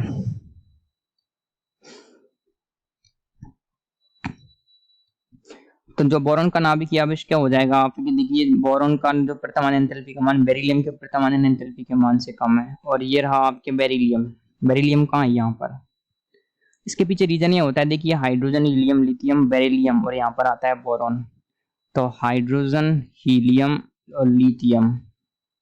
हाइड्रोजन का विन्यास आ जाएगा आपके 1s1, हीलियम का 1s2, लिथियम का जाएगा 1s2 2s1 और बेरिलियम का जो इलेक्ट्रॉनिक विन्यास आ जाता है 1s1 2s2 और बोरॉन का हो जाता है आपके 1s1 2s2 2p1। तो आप देखोगे, देखिए 2s का और यहाँ पर जो s का कक्षक पूरा भरा हुआ है, p खाली है, तो ये क्या करेगा, p से तुरंत इलेक्ट्रॉन त्यागना चाहेगा, लेकिन s नहीं त्यागेगा क्योंकि s तो क्या है, ऑलरेडी स्थायी इलेक्ट्रॉनिक विन्यास है। तो इस आधार पर आप कह सकते हैं कि बेरिलियम का जो होता है ना आपके आयनन एंथैल्पी वो बोरॉन से ज्यादा होती है। यहाँ पर आप समझ सकते हैं। चित्र 3.6 से स्पष्ट है कि बोरॉन के प्रथम आयनन एंथैल्पी का मान बेरिलियम के प्रथम आयनन एंथैल्पी के मान से कम है, जबकि बोरॉन का नाभिकीय आवेश अधिक है। जब हम एक ही मुख्य क्वांटम ऊर्जा स्तर पर विचार करते हैं तो s इलेक्ट्रॉन p इलेक्ट्रॉन की तुलना में नाभिक की ओर अधिक आकर्षित रहता है। बेरिलियम में बाह्यतम इलेक्ट्रॉन जो अलग किया जाएगा वह s इलेक्ट्रॉन होगा, जबकि बोरॉन में बाह्यतम इलेक्ट्रॉन जो अलग किया जाएगा वो क्या हो जाएगा, p इलेक्ट्रॉन। बेरिलियम में 2s में है, उसमें क्या है 2p में है। उल्लेखनीय है कि नाविक की ओर 2s इलेक्ट्रॉन का भेदन पेनिट्रेशन 2p इलेक्ट्रॉन के जो भेदन होता है 2p इलेक्ट्रॉन की तुलना में अधिक होता है। इस प्रकार बोरॉन का 2p इलेक्ट्रॉन बेरिलियम के 2s इलेक्ट्रॉन की तुलना में आंतरिक पूर्ण इलेक्ट्रॉनों द्वारा अधिक परिरक्षित होता है। तो यहाँ पर परिरक्षण प्रभाव ज्यादा होगा, सीधी सी बात है। यहाँ पर 2s क्या करेगा, 2p पर क्या करेगा, आपके परिरक्षण प्रभाव लगाएगा। अतः बेरिलियम के 2s इलेक्ट्रॉन की तुलना में बोरॉन का 2p इलेक्ट्रॉन अधिक आसानी से पृथक हो जाता है। अतः बेरिलियम की तुलना में बोरॉन की पृथक आयनन एंथैल्पी का मान कम होगा। ये बात हम समझ सकते हैं यहाँ से। दूसरी यह अनियमितता हमें ऑक्सीजन तथा नाइट्रोजन के पृथक आयनन एंथैल्पी के मानों में देखने को मिलती है। देखिए आप नाइट्रोजन और ऑक्सीजन को देखेंगे, आप ये रही आपकी नाइट्रोजन और ये रही आपके ऑक्सीजन, तो आप देखेंगे जो नाइट्रोजन की आयनन एंथैल्पी है वो क्या है, थोड़ी सी क्या है, ज्यादा है। तो आप इनका इलेक्ट्रॉनिक विन्यास लिखिए, नाइट्रोजन और ऑक्सीजन। नाइट्रोजन परमाणु क्रमांक 7, ऑक्सीजन परमाणु क्रमांक 8, तो ये जाएगा आपके 1s2 2s2 2p3। ऑक्सीजन आ जाएगा आपके 1s2 2s2 2p4। तो आप देखेंगे पी कुछ इस प्रकार का रहता है जो आपके पी उपकोष से रहता है। तो पी में क्या है, आपके 3 इलेक्ट्रॉन भरे हुए हैं, 1 2 और 3। और ऑक्सीजन के अंदर क्या है, पी के अंदर 4 इलेक्ट्रॉन है, तो 1 2 3 और 4। तो यहाँ पर P4 है, यहाँ पर P3। आप देखेंगे जो P उपकोष है वो क्या है, अर्धपूरित है। और आधा भरा हुआ कक्षक क्या होता है, अर्धपूरित कक्षक अधिक स्थायी रहता है कम भरे हुए कक्षक से, या फिर बिल्कुल ही ना भरे हुए कक्षक से। तो यहाँ पर जो आपका P3 विन्यास है वो क्या हो जाएगा, ज्यादा स्थायी हो जाएगा P4 की वजह से। इस वजह से क्या हो जाएगा, इसमें से इलेक्ट्रॉन निकालना क्या हो जाएगा, कम हो जाएगा, मतलब इलेक्ट्रॉन निकालना कठिन हो जाएगा, इसलिए इसकी जो आयनन एंथैल्पी का मान है वो क्या हो जाएगा, ज्यादा हो जाएगा। तो आगे बोला गया ऑक्सीजन के लिए प्रथम आयनन एंथैल्पी का मान नाइट्रोजन की प्रथम आयनन एंथैल्पी के मान से कम है। इसका कारण यह है कि नाइट्रोजन में तीनों बाह्यतम 2p इलेक्ट्रॉन विभिन्न p कक्षकों में वितरित हैं। और उंड का नियम कहता है कि जबकि ऑक्सीजन के चारों 2p इलेक्ट्रॉन से 2p इलेक्ट्रॉन एक 2p ऑर्बिटल में फलतः इलेक्ट्रॉन प्रतिकर्षण बढ़ जाता है। फलस्वरूप नाइट्रोजन के तीनों 2p इलेक्ट्रॉनों में से एक इलेक्ट्रॉन को पृथक करने की बजाय ऑक्सीजन के चारों 2p इलेक्ट्रॉनों में से चौथे इलेक्ट्रॉन को अलग करना आसान हो जाता है। यहाँ पर ये कहना चाह रहे हैं कि देखिए ये तीनों क्या है, अलग अलग ब्लॉक में स्थित हैं, अलग अलग उपकोष में स्थित हैं, लेकिन यहाँ पर ये 2 इलेक्ट्रॉन क्या है, एक ही जगह है। तो ये क्या करेंगे, एक दूसरे को प्रतिकर्षित करेंगे, ये बोलेगा इधर जा, ये बोलेगा इधर जा, तो इनको निकालना क्या हो जाएगा, थोड़ा सा आसान हो जाएगा। और जो आपके नाइट्रोजन वाले हैं वो क्या करेंगे, प्रतिकर्षित नहीं करेंगे, इसलिए इनको निकालना टफ हो जाएगा। इसलिए आपके जो नाइट्रोजन की आयनन एंथैल्पी है वो ऑक्सीजन से ज्यादा होती है। और यहाँ से कई बार प्रश्न आ चुके हैं नीट में, जेई एडवांस में, बोर्ड एग्जाम में, कई बार इसका रीजन देना रहता है, तो आप यहाँ से लिख दोगे, उसका रीजन हम पहले समझा चुके हैं। एग्जाम्पल 3.6, तीसरे आवर्त के तत्वों सोडियम, मैग्नीशियम और सिलिकॉन की प्रथम आयनन एंथैल्पी 496, 737 और 786 किलो जूल प्रति मोल है। पूर्वानुमान कीजिए कि एल्यूमिनियम की जो प्रथम आयनन एंथैल्पी का मान 575 या 7 से किसके अधिक पास होगा। आपको दे रखा है देखिए सोडियम, उसके बाद मैग्नीशियम, फिर आता है एल्यूमिनियम, फिर आता है सिलिकॉन। आपको उनके मान दे रखे हैं देखिए 496 के बाद आपको दे रखा है 737 और ये दे रखा है आपको 786। तो आपसे पूछा जा रहा है कि एल्यूमिनियम की जो आयनन एंथैल्पी है वो इसके पास होगी या फिर इसके पास होगी। तो देखिए आप इधर जाओगे वर्ग में ऊपर से नीचे की, मतलब आवर्त में बाएं से दाएं जाती है, तो क्या होता है, आयनन एंथैल्पी का मान क्या होता है, बढ़ता जाता है। तो इसका जो मान है वो 575 होगा या फिर 760 के इसके आसपास आएगा।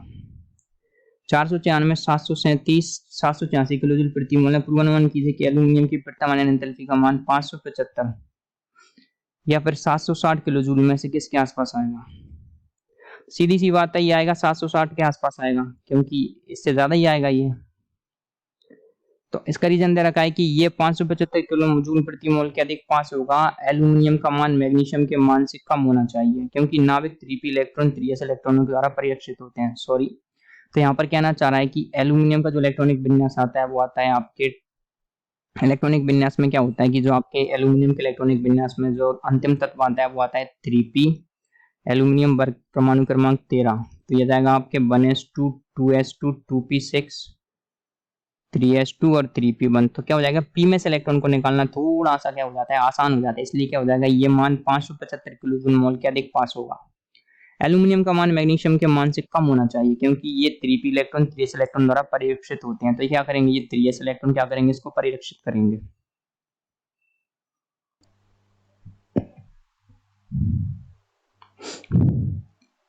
तो इसके बाद हम पढ़ने वाले हैं वो है आपके इलेक्ट्रॉन लब्धि एंथैल्पी। तो इलेक्ट्रॉन लब्धि एंथैल्पी क्या होती है, चलिए हम समझते हैं।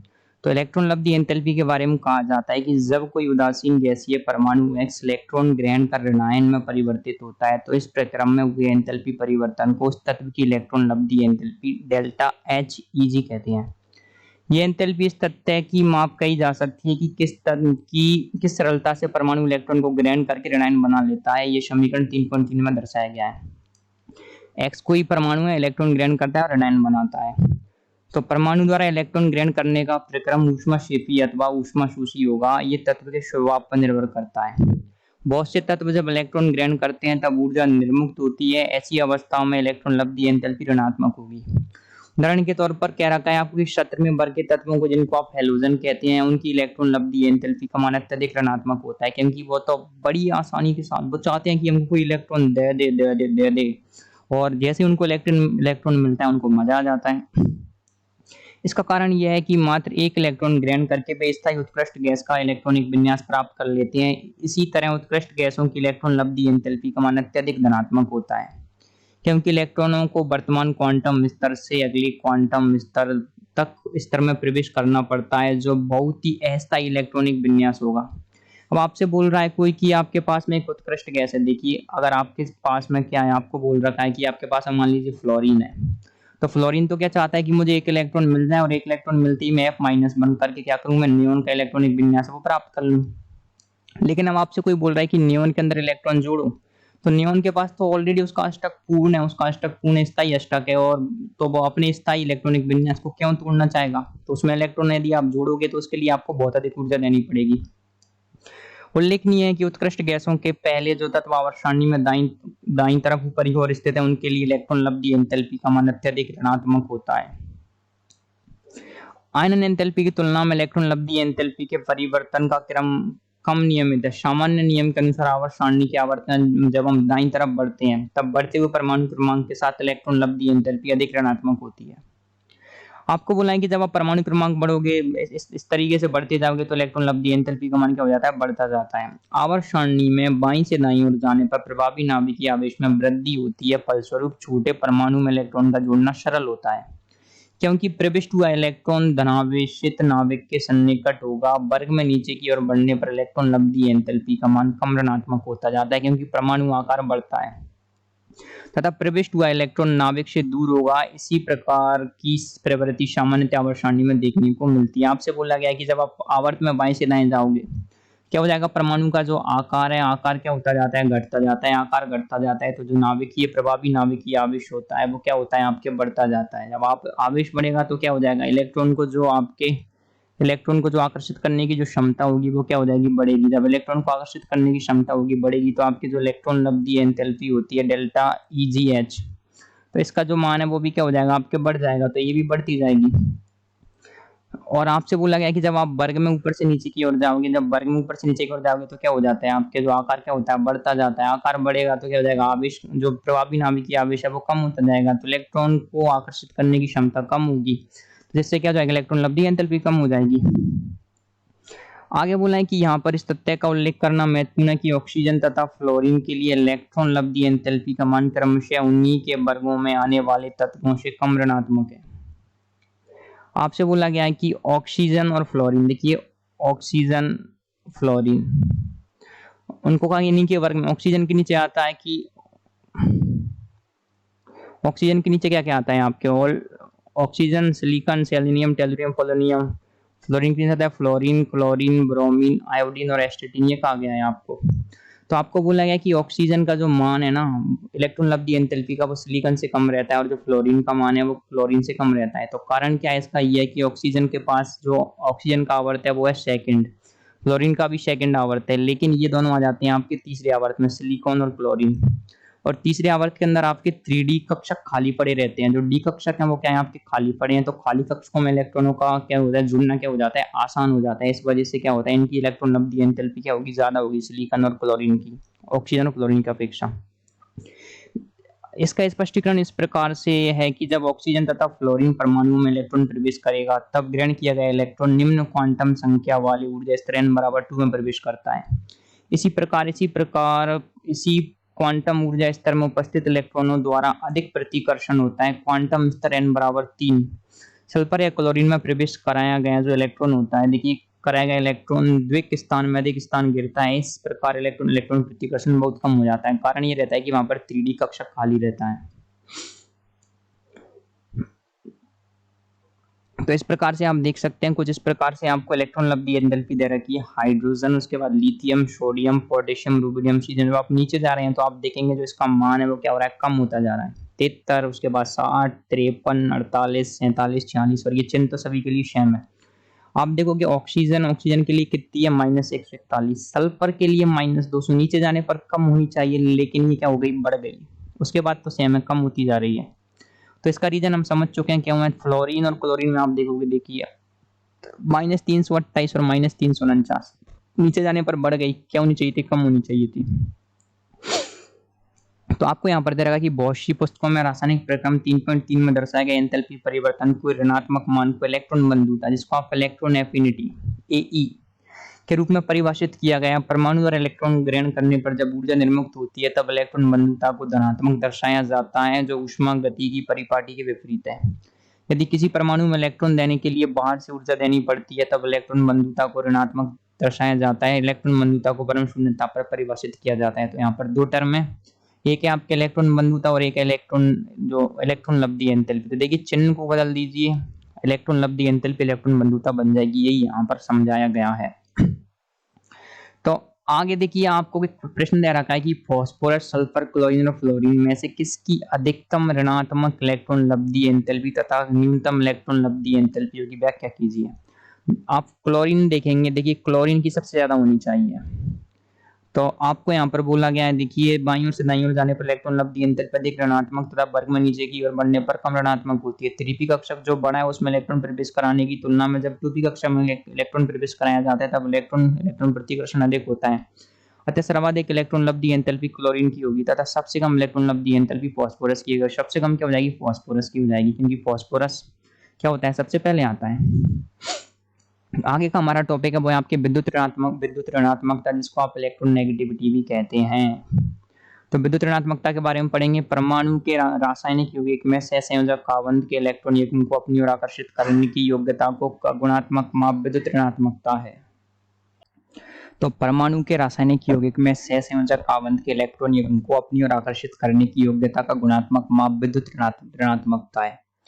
आयनन एंथैल्पी और इलेक्ट्रॉन लब्धि एंथैल्पी को मापा जा सकता है, किंतु विद्युत ऋणात्मकता मापने योग्य नहीं है। फिर भी तत्वों की विद्युत ऋणात्मकता के लिए कई संख्या सूचक माप पैमाने जैसे कि पॉलिंग पैमाना, मुल्केन-जफे पैमाना, अलर्ट-राचो पैमाना आदि का विकास हुआ है। पॉलिंग पैमाना सबसे ज्यादा उपयोग में आता है। देखिए सबसे ज्यादा उपयोग में क्या आता है, पॉलिंग पैमाना। अमेरिकी वैज्ञानिक लिनियस पॉलिंग ने सन 1922 में फ्लोरीन की विद्युत ऋणात्मकता को 4.0 आंका। इस तत्व की इलेक्ट्रॉनों को अपनी ओर आकर्षित करने की क्षमता सबसे अधिक है। तो क्या हुआ था, अमेरिकी साइंटिस्ट थे जिनका नाम था आपके, क्या नाम था उनका, नाम था वैज्ञानिक जिनका नाम था लिनियस पॉलिंग ने सन 1922 में फ्लोरीन की विद्युत ऋणात्मकता को 4.0 आंका। इस तत्व की इलेक्ट्रॉनों को अपनी ओर आकर्षित करने की जो क्षमता थी वो सबसे अधिक है। कुछ तत्वों की विद्युत ऋणात्मकता के मान 3.8 A में दिए गए हैं।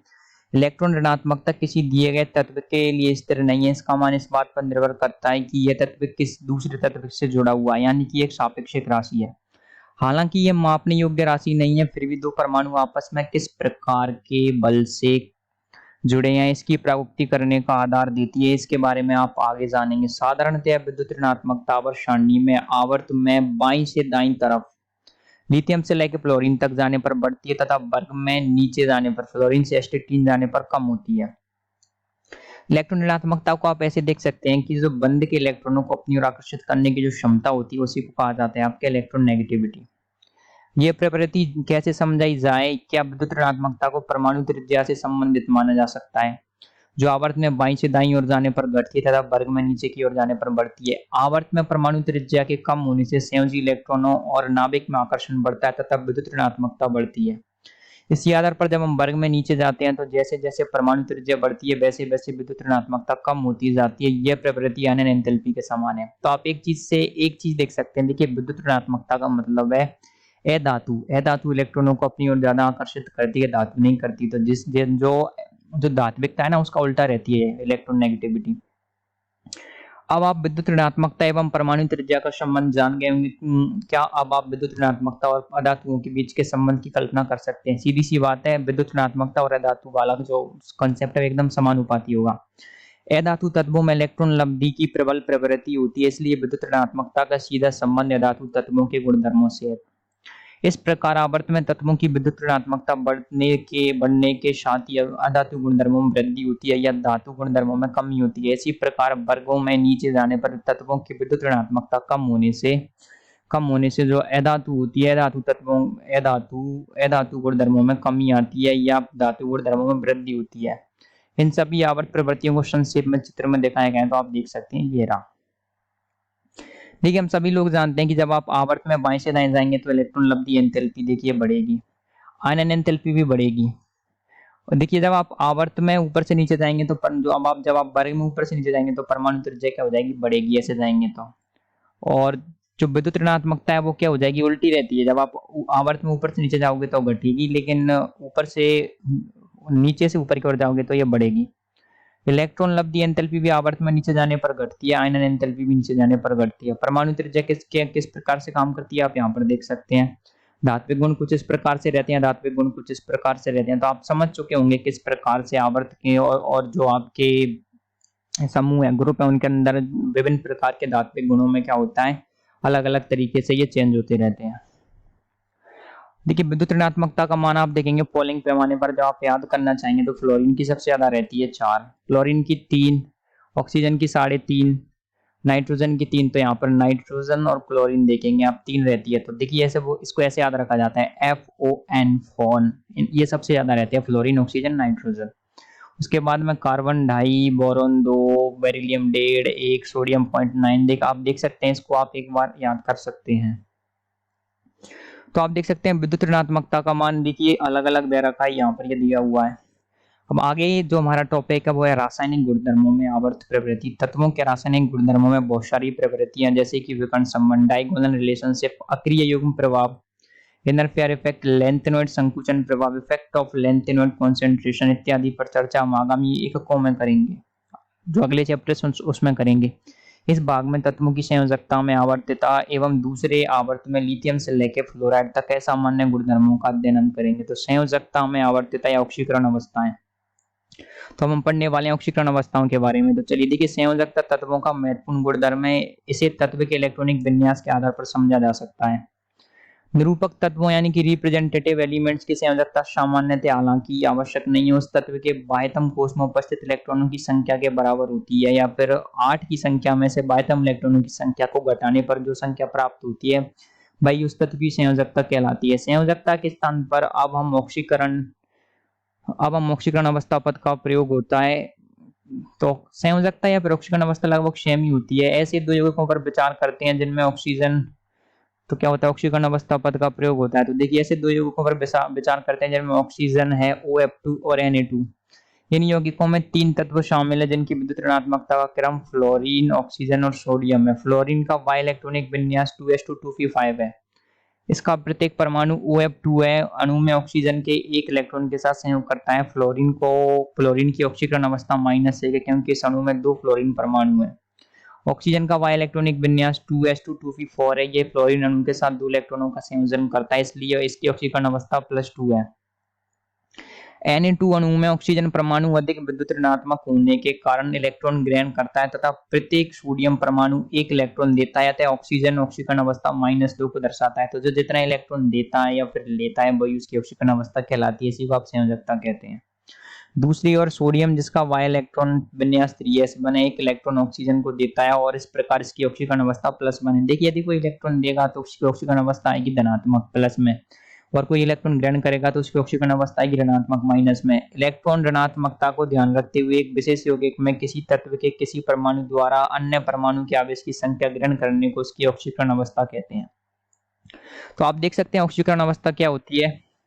आगे जो हमारा टॉपिक है वो है कि हाइड्राइड तथा ऑक्साइड में तत्वों की संयोजकता की आवर्त प्रवृत्ति। पीरियोडिक टेबल को सारणी 3.9 में दर्शाया गया है। तत्वों के रासायनिक व्यवहार में इस तरह की आवर्त प्रवृत्तियों को इस पुस्तक में अन्यत्र भी चर्चा की गई है।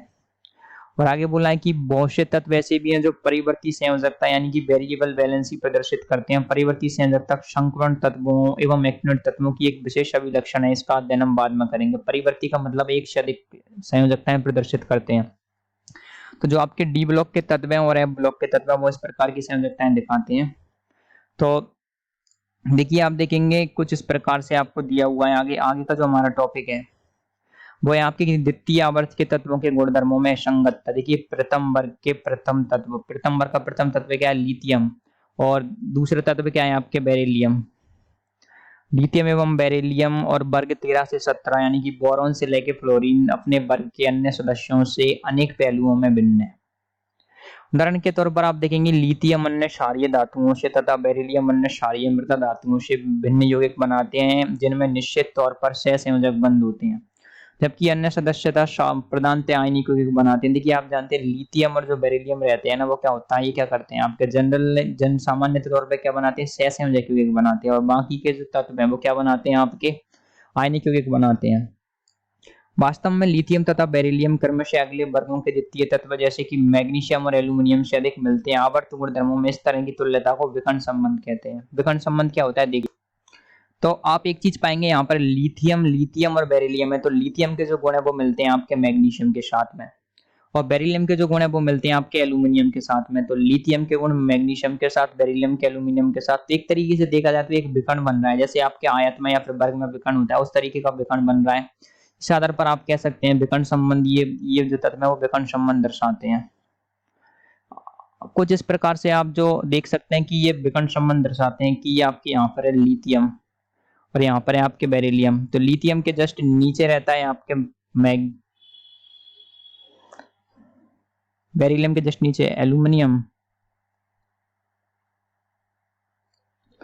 एस और पी ब्लॉक के तत्वों के समूह में अन्य सदस्यों की तुलना में प्रथम तत्व के भिन्न रासायनिक व्यवहार के क्या कारण हो सकते हैं? इनका सामान्य व्यवहार इन कारणों से होता है। देखिए तत्वों का छोटा आकार, अधिक आवेश त्रिज्या अनुपात तथा अधिक विद्युत ऋणात्मकता वर्गों के प्रथम सदस्य में सिर्फ 4 संयोजक कक्षक 2s और 2p बंध बनाने के लिए प्राप्त होते हैं, जबकि वर्ग के द्वितीय सदस्य हेतु 9 संयोजक कक्षक 3s 3p 3d फलस्वरूप देखिए d में 5, p में 3, s में 1, 5 3 8 और 1 9, s p में 3 और s में 1, तो कितने हो गए आपके? 4। फलस्वरूप हर वर्ग के सदस्य प्रथम के लिए अधिकतम सहसंयोजकता 4 है। उदाहरण के तौर पर बोरॉन केवल Bf और माइनस बना सकता है, जबकि वर्ग के अन्य सदस्य अपने संयोजक कोष का विस्तार कर इलेक्ट्रॉनों के 4 से अधिक जोड़ों को स्थान देने के लिए कर सकते हैं। उदाहरण के तौर पर एल्यूमिनियम Alf6 माइनस बनाता है, इतना ही नहीं देखिए बोरॉन बनाता है। तो आप देखेंगे देखिए बोरॉन, एल्यूमिनियम, गैलियम, तो बोरॉन तो बनाएगा केवल आपके Bf4 माइनस, लेकिन एल्यूमिनियम आपके Alf6 माइनस बना लेगा। तो बोरॉन तो अगर आपकी अपनी संयोजकता केवल 4 रख पा रहा है, लेकिन एल्यूमिनियम 6 तक ले जा पा रहा है, क्योंकि ये क्या करता है अपने 6 की 6 जो उपकोष है उनको काम में ले लेता है। इतना ही नहीं, आपको बोला इतना ही नहीं कि पी ब्लॉक के तत्वों के समूह के प्रथम सदस्य स्वयं से एवं द्वितीय आवर्त के अन्य सदस्यों से पी पाई बंध बनाने की प्रबल योग्यता रखते हैं। जैसे कि आप देख सकते हैं carbon double bond carbon, carbon triple bond carbon, या फिर carbon double triple bond nitrogen, carbon double bond oxygen, nitrogen double bond nitrogen, nitrogen triple bond nitrogen, carbon double bond nitrogen, carbon triple bond nitrogen, जबकि वर्गों के उत्तरवर्ती सदस्य ऐसा नहीं कर पाते। तो क्या होता है, जो सबसे पहले वाले सदस्य होते हैं कार्बन है, नाइट्रोजन है, ऑक्सीजन है, ये क्या करते हैं अपने आप से या फिर अन्य छोटे छोटे तत्वों से पी पाई क्या बना लेते हैं? बॉन्ड बना लेते हैं, बंध बना लेते हैं, जबकि आगे वाले तत्व ऐसा नहीं करते। तो आपसे बोला गया कि क्या एल्यूमिनियम की यौगिक AlCl2O5 में एल्यूमिनियम की ऑक्सीकरण अवस्था और उसकी सहसंयोजकता समान है? तो आप देखेंगे देखिए एल्यूमिनियम की ऑक्सीकरण अवस्था तो यहाँ पर आ जाएगी आपकी, कितनी आ रही है? एल्यूमिनियम की ऑक्सीकरण अवस्था आ रही है +3 और सहसंयोजकता आ रही है 4। तो आप देखेंगे ऑक्सीकरण अवस्था +3 कैसे आ रही है? देखिए X प्लस क्लोरीन की आ जाएगी -1, पानी कितनी रहती है? 0 × 5 बराबर कितनी आ रही है आपके? +2। x माइनस 1 प्लस 0 बराबर 2, तो x बराबर 2 + 1, तो x का मान कितना आ रहा है? 3। तो ऑक्सीकरण अवस्था तो 3 आ गई, लेकिन सहसंयोजकता 5 है, क्योंकि एल्यूमिनियम के साथ में क्या है? 5 तो आपके पानी जुड़ रहे हैं, 5 तो पानी है और एक है आपके Cl, तो कुल मिलाकर कितने चीजें से जुड़ रही हैं? टोटल 6, इसलिए इसकी सहसंयोजकता जाएगी 6।